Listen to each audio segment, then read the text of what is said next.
Hello friends, अगर आप English पढ़ाना चाहते हैं ऑनलाइन, वो भी फॉरेन के स्टूडेंट्स को, या फिर इंडिया में भी रह के फॉरेन के स्टूडेंट्स को आप ऑनलाइन इंग्लिश टीचिंग करना चाहते हैं, या फिर इंडिया से बाहर जाके आप दूसरे कंट्री में जाके इंग्लिश के ऑनलाइन टीचर बनना चाहते हैं, तो उसके लिए आपको कुछ सर्टिफिकेट्स की रिक्वायरमेंट होती है। अगर वो सर्टिफिकेट आपके पास होंगे तो आपके पास एक अथॉरिटी बन जाती है और हायरिंग के मतलब 500 चांसेस मोर बन जाते हैं और ज्यादा कि आपको वो कंपनी हायर कर लेती है। तो ऑनलाइन टीचिंग तो वैसे सभी कर लेते हैं, लेकिन अगर आपको इंग्लिश का ही स्पेशली इंग्लिश का टीचर बनना है, वो भी ऑनलाइन टीचर, और दूसरे देश के कंट्री के लोगों को पढ़ाना है, या फिर दूसरे कंट्री में आप जाके वहां पे भी पढ़ाना है आपको इंग्लिश, तो उसके लिए कुछ सर्टिफिकेट्स रिक्वायर्ड होती है, वो होना बहुत जरूरी है। तो कौन कौन से सर्टिफिकेट्स होते हैं और उसके लिए अप्लाई कैसे करना होता है, उस सर्टिफिकेट का मतलब क्या है, यूज क्या है, सब कुछ इस वीडियो में मैं आपको बताऊंगा, आपसे डिस्कस करूंगा। और वीडियो को कंप्लीट देखिएगा, बारी बारी से सभी सर्टिफिकेट्स के बारे में मैं आपको डिटेल में जानकारी दे दूंगा। फ्रेंड्स, बेसिकली 5 तरह के सर्टिफिकेट होते हैं जिसकी रिक्वायरमेंट आपको हो सकती है। और उससे पहले बता दूं कि रिक्वायर्ड क्यों होती है। तो ये रिक्वायर्ड इसलिए होती है, एक अथॉरिटी आपको मिल जाती है ऑनलाइन टीचर बनने के लिए, इंग्लिश पढ़ाने के लिए। जैसे कि अगर ड्राइविंग आती है हमें, लेकिन ड्राइविंग की अथॉरिटी तब मिलती है जब हमारे पास लाइसेंस होता है, उसी तरीके से ये एक अप्रूव्ड सर्टिफिकेट होता है जो आपको मिल जाता है। उसके बाद आप किसी भी कंपनी के लिए ऑनलाइन टीचर के लिए अप्लाई कर सकते हैं और इजिली आपकी हायरिंग वहां पे हो जाती है। तो ये एक अथॉरिटी के लिए लेना जरूरी है और सबके पास होना चाहिए जो भी परमानेंट इसमें कैरियर बनाना चाहते हैं, टीचिंग कैरियर बनाना चाहते हैं एज ए इंग्लिश टीचर, और वो फॉरेन के स्टूडेंट को और फॉरेन में जाके भी पढ़ाना चाहते हैं। तो बेसिकली ये 5 तरह के सर्टिफिकेट इसमें आते हैं जिसको मैंने कवर किया है। और उन सर्टिफिकेट्स का जो नाम है वो शॉर्ट फॉर्म आपको बताऊंगा, नीचे उसका प्रोनाउंसिएशन लिखा हुआ आएगा, उसके बाद डिटेल में मैं सब पे आपको बात करूंगा। तो सबसे पहला जो सर्टिफिकेट है वो है TEFL, ठीक है। दूसरा सर्टिफिकेट है TESOL यानी TESOL। तीसरा जो है वो है TESL, और चौथा जो है वो है CELTA CELTA, और पांचवा जो है वो है डेल्टा DELTA। तो ये शॉर्ट फॉर्म में मैंने आपको बताया है, जो कि आपको यहाँ पे दिख रहा है। ये सारे सर्टिफिकेट्स हैं और ये सारे सर्टिफिकेट का यूज जो है यही है कि अगर आप फॉरेन के स्टूडेंट को या फिर इंडिया से बाहर अब्रॉड जाके अगर इंग्लिश पढ़ाना चाहते हैं तो ये सर्टिफिकेट बहुत ही जरूरी है, मैंडेटरी है। अगर आप ऑनलाइन टीचर बनना चाहते हैं तो वहां पे कई सारी कंपनी ये सर्टिफिकेट आपसे मांगती है। तो फ्रेंड्स, पहला जो सर्टिफिकेट है जिसकी बात मैं करने वाला हूँ उसका नाम है TEFL सर्टिफिकेट, यानी कि teaching English as a foreign language. आप फुल फॉर्म से अंदाजा लगा सकते हैं कि इस सर्टिफिकेट की रिक्वायरमेंट क्यों होती है। इसकी रिक्वायरमेंट इसलिए होती है कि अगर आप नॉन इंग्लिश नेटिव स्पीकर है, मतलब कि जहाँ का नेशनल लैंग्वेज या फिर जो वहां पे बोली जाने वाली भाषा जो वो इंग्लिश नहीं है, और अगर आप दूसरे कंट्री में जाके इंग्लिश पढ़ाना चाह रहे हैं तो उसके लिए रिक्वायरमेंट होती है इस सर्टिफिकेट की। जैसे कि मान लीजिए इंडियन है और इंडिया का कोई स्टूडेंट या फिर कोई टीचर किसी फॉरेन कंट्री में जाके, जैसे कि US, ऑस्ट्रेलिया, इंग्लैंड, इस सब में जाके पढ़ाना चाह रहा है, तो उसको वहां की जो कंपनी होगी वो उससे सर्टिफिकेट मांगेगी TEFL का। इसका मतलब होता है teaching English as a foreign language, क्योंकि हमारे लिए वो इंग्लिश जो है वो फॉरेन लैंग्वेज हो गया। तो ये सर्टिफिकेट होता है, और ये सर्टिफिकेट आने के बाद आपके पास जैसे ही मिल जाता है उसके बाद आपके पास एक अथॉरिटी हो जाती है कि आप इंग्लिश के नॉलेज है आपके पास और इंग्लिश आप पढ़ा सकते हैं बच्चों को। इसके लिए कैसे अप्लाई करना है, तो इसके लिए कुछ इंस्टीट्यूट्स हैं, प्राइवेट भी है और गवर्नमेंट ऑर्गेनाइज इंस्टीट्यूट भी है, वहां से आपको ये अप्लाई करना होता है। और ये फ्री नहीं होता है, इस पे आपको अप्लाई करने के बाद कुछ ट्रेनिंग होती है, ट्रेनिंग के आपको चार्जेस भी पे करना पड़ता है, और कुछ शेड्यूल टाइम होता है, उसी टाइम फ्रेम के अंदर आपकी ट्रेनिंग कंप्लीट होती है।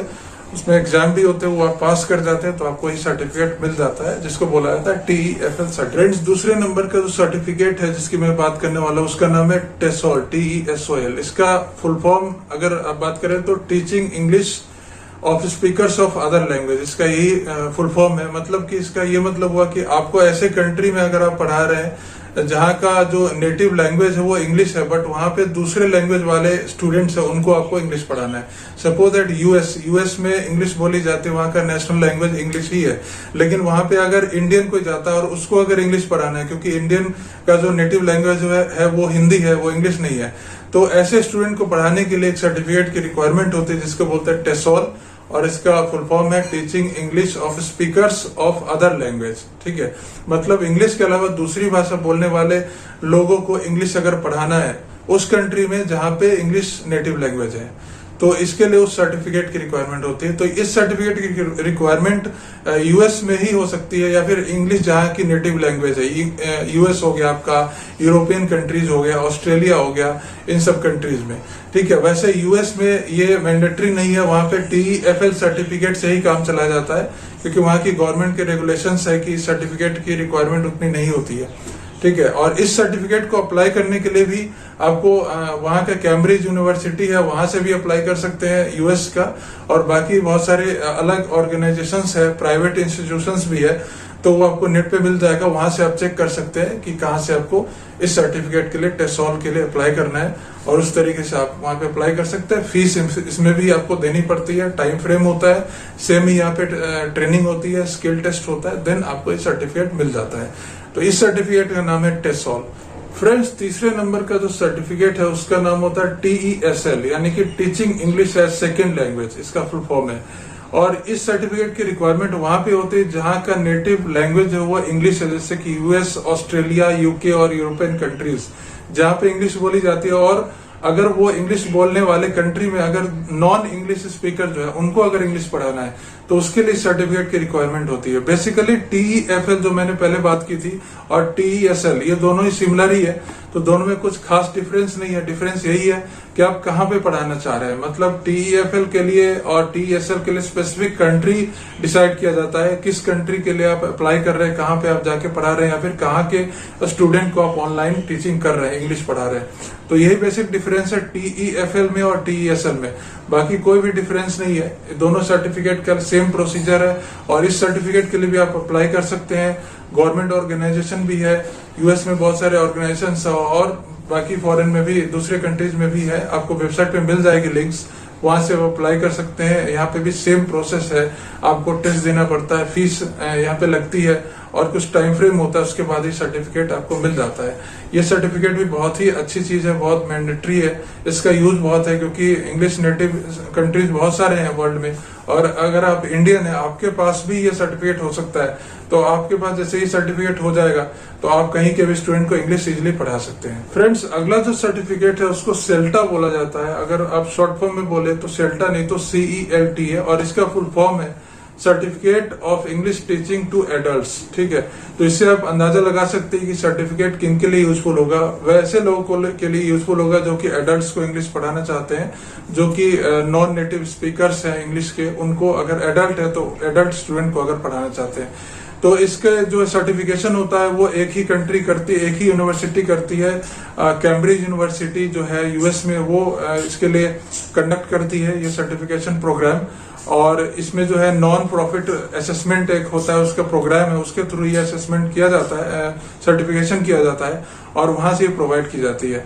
इसमें भी TEFL की तरह ही 4 वीक का ट्रेनिंग होता है, और बाकी सारा प्रोसेस सेम ही होता है।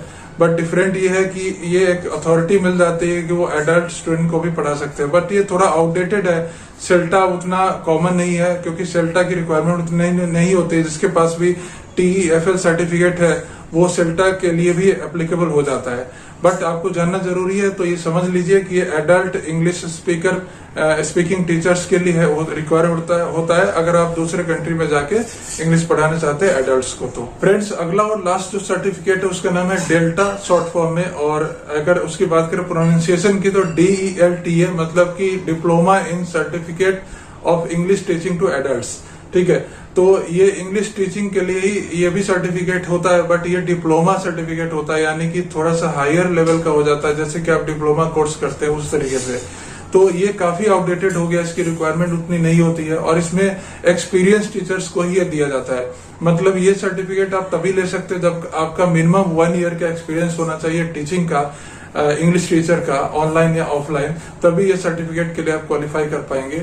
और इसकी ट्रेनिंग और सब कुछ सेम ही है बाकी जैसे TEFL, टेसोल और बाकी सर्टिफिकेट्स के लिए होती है, बट इसमें आपको डिप्लोमा सर्टिफिकेट मिल जाता है, डिप्लोमा की डिग्री मिल जाती है, इस वजह से इसका नाम है डेल्टा, ठीक है। तो ये सर्टिफिकेट भी आपको यूएस में जो कैम्ब्रिज यूनिवर्सिटी है वही कंडक्ट करती है, और वहीं से अप्लाई किया जाता है, वहीं पे आपको फीस पेमेंट होती है, और बाकी सारा प्रोसीजर वहीं से कंडक्ट होता है। तो इस तरीके से 5 सर्टिफिकेट जो मैंने आपको बताया है, ये 5 सर्टिफिकेट बहुत ही रिक्वायर्ड है इसमें सबसे जो फेमस है और सबसे जो ज्यादा जरूरी है वो दो है, एक TEFL और एक TESOL। तो TESOL जो है वो यूएस में ही अगर पढ़ाना चाहते हैं उनके लिए, बाकी अदर कंट्रीज से अगर कोई इंग्लिश पढ़ाना चाह रहा है तो TESL या TEFL के लिए अप्लाई कर सकता है, और काफी कॉमन है। उसके बाद उनको अथॉरिटी इजिली मिल जाते हो, कहीं पे भी all over the world English के टीचर बन सकते हैं, वो चाहे नेटिव इंग्लिश स्पीकर हो या फिर नॉन नेटिव इंग्लिश स्पीकर हो। तो ये सारे सर्टिफिकेट्स के बारे में आपको जानकारी मिल गई है। अब अगर आप चाहते हैं कि इसको थॉरली आप लाइव करके दिखाए कि कैसे अप्लाई करना है, तो आप कमेंट सेक्शन में मुझे बताइए, मैं उस पर भी सेपरेट वीडियो बना दूंगा। इस वीडियो में इतना ही। वीडियो यूजफुल लगी हो, यूजफुल तो है ही, तो आप इसको शेयर कर दीजिएगा जितने भी लोग हैं उनमें, और चैनल को सब्सक्राइब कर लीजिएगा। मिलते हैं अगले वीडियो में। Thank you for watching.